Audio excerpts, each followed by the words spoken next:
17वां अध्याय। भगवान का प्रकट होकर अदिति को वर देना। श्री सुखदेव जी कहते हैं, परीक्षित, अपने पतिदेव महर्षि कश्यप जी का उपदेश प्राप्त करके अदिति ने बड़ी सावधानी से 12 दिन तक इस व्रत का अनुष्ठान किया। बुद्धि को सारथी बनाकर मन की लगाम से उसने इंद्रिय रूप दुष्ट घोड़े को अपने वश में कर लिया और एक निष्ठ बुद्धि से वह पुरुषोत्तम भगवान का चिंतन करती रही। उसने एकाग्र बुद्धि से अपने मन को सर्वात्मा भगवान वासुदेव में पूर्ण रूप से लगाकर प्रयोव्रत का अनुष्ठान किया। तब पुरुषोत्तम भगवान उनके सामने प्रकट हुए। परीक्षित, वे पीतांबर धारण किए हुए थे, 4 भुजाएं थी और शंख चक्र गदा लिए हुए थे। अपने नेत्रों के सामने भगवान को सहसा प्रकट हुआ देख अदिति सादर उठ खड़ी हुई और फिर प्रेम से विह्वल होकर उसने पृथ्वी पर लौटकर उन्हें दंडवत प्रणाम किया। फिर उठकर हाथ जोड़ भगवान की स्तुति करने की चेष्टा की, परंतु नेत्रों में आनंद के आंसू उमड़ आए। उससे बोला न गया। सारा शरीर पुलकित हो रहा था। दर्शन के आनंदोल्लास से उसके अंगों में कंप होने लगा था। वह चुपचाप खड़ी रही। परीक्षित, देवी अदिति अपने प्रेम पूर्ण नेत्रों से लक्ष्मीपति विश्वपति यज्ञेश्वर भगवान को इस प्रकार देख रही थी मानो वह उन्हें पी जाएगी। फिर बड़े प्रेम से गदगद वाणी से धीरे धीरे उसने भगवान की स्तुति की। अदिति ने कहा, आप यज्ञ के स्वामी हैं और स्वयं यज्ञ भी आप ही हैं। अच्युत, आपके चरण कमलों का आश्रय लेकर लोग भगवत सागर से तर जाते हैं। आपके यश कीर्तन का श्रवण भी संसार से तारने वाला है। आपके नामों के श्रवण मात्र से ही कल्याण हो जाता है। आदि पुरुष जो आपकी शरण में आ जाता है उसकी सारी विपत्तियों का आप नाश कर देते हैं। भगवान, आप दीनों के स्वामी हैं। आप हमारा कल्याण कीजिए। आप विश्व की उत्पत्ति, स्थिति और प्रलय के कारण हैं और विश्वरूप भी आप हैं। अनंत होने पर भी स्वच्छंदता से आप अनेक शक्ति और गुणों को स्वीकार कर लेते हैं। आप सदा अपने स्वरूप में ही स्थित रहते हैं। नित्य निरंतर बढ़ते हुए पूर्व बोध के द्वारा आप हृदय के अंधकार को नष्ट करते रहते हैं। भगवान, मैं आपको नमस्कार करती हूँ। प्रभु अनंत, जब आप प्रसन्न हो जाते हैं तब मनुष्य को ब्रह्मा जी की दीर्घ आयु, उनके ही समान दिव्य शरीर, प्रत्येक अभीष्ट वस्तु, अतुलित धन, स्वर्ग, पृथ्वी, पाताल, योग की समस्त सिद्धियां, अर्थ, धर्म, काम रूप, त्रिवर्ग और केवल ज्ञान तक प्राप्त हो जाता है। फिर शत्रुओं पर विजय प्राप्त करना आदि जो छोटी छोटी कामनाएं हैं उनके संबंध में तो कहना ही क्या है।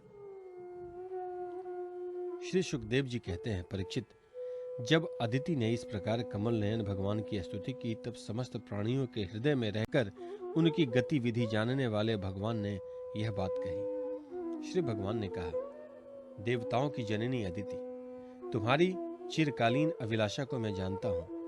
शत्रुओं ने तुम्हारे पुत्रों की संपत्ति छीन ली है, उन्हें उनके लोक स्वर्ग से खदेड़ दिया है। तुम चाहती हो कि युद्ध में तुम्हारे पुत्र उन मतवाले और बलि असुरों को जीतकर विजय लक्ष्मी प्राप्त करें। तब तुम उनके साथ भगवान की उपासना करो।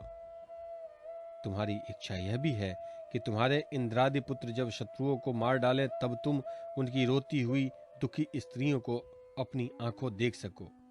अदिति, तुम चाहती हो कि तुम्हारे पुत्र धन और शक्ति से समृद्ध हो जाएं, उनकी कीर्ति और ऐश्वर्य उन्हें फिर से प्राप्त हो जाए तथा वे स्वर्ग पर अधिकार जमाकर पूर्ववत विहार करें।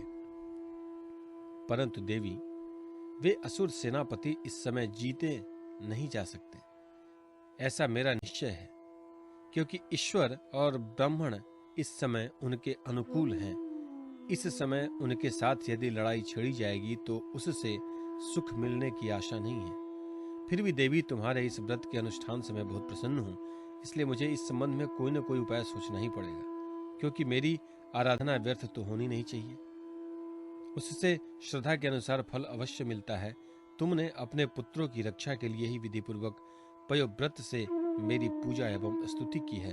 अतः मैं अंश रूप से कश्यप के विदय में प्रवेश करूंगा और तुम्हारा पुत्र बनकर तुम्हारी संतान की रक्षा करूंगा। कल्याणी, तुम अपने पति कश्यप में मुझे इसी रूप में स्थित देखो और उन निष्पाप प्रजापति की सेवा करो। देवी, देखो, किसी के पूछने पर भी यह बात दूसरे को मत बतलाना। देवताओं का रहस्य जितना गुप्त रहता है उतना ही सफल होता है। श्री सुखदेव जी कहते हैं, इतना कहकर भगवान वहीं अंतर्ध्यान हो गए। उस समय अदिति यह जानकर कि स्वयं भगवान मेरे गर्भ से जन्म लेंगे, अपनी कृत्यता का अनुभव करने लगी।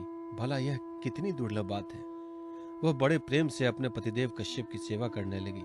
कश्यप जी सत्यदर्शी थे, उनके नेत्रों से कोई बात छिपी नहीं रहती थी। अपने समाधि योग से उन्होंने जान लिया कि भगवान का अंश मेरे अंदर प्रविष्ट हो गया है।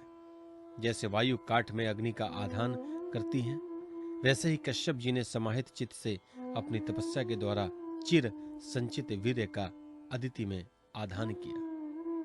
जब ब्रह्मा जी को यह बात मालूम हुई कि अदिति के गर्भ से तो स्वयं अविनाशी भगवान आए हैं, तब वे भगवान के रहस्यमय नामों से उनकी स्तुति करने लगे। ब्रह्मा जी ने कहा, समग्र कीर्ति के आश्रय भगवान आपकी जय हो।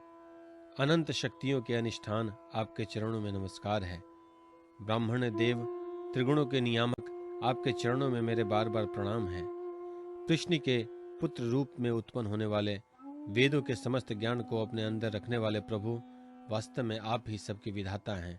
आपको मैं बार बार नमस्कार करता हूँ। ये तीनों लोक आपकी नाभि में स्थित हैं।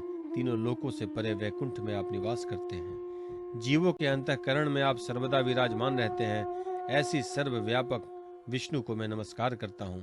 प्रभु, आप ही संसार के आदि अंत और इसलिए मध्य भी हैं। यही कारण है कि वेद अनंत शक्ति पुरुष के रूप में आपका वर्णन करते हैं। जैसे गहरा स्रोत अपने भीतर पड़े हुए तिनकों को बहाकर ले जाता है, वैसे ही आप काल रूप से संसार का धारा प्रवाह संचालन करते हैं। आप चराचर प्रजा और प्रजापतियों को भी उत्पन्न करने वाले मूल कारण हैं।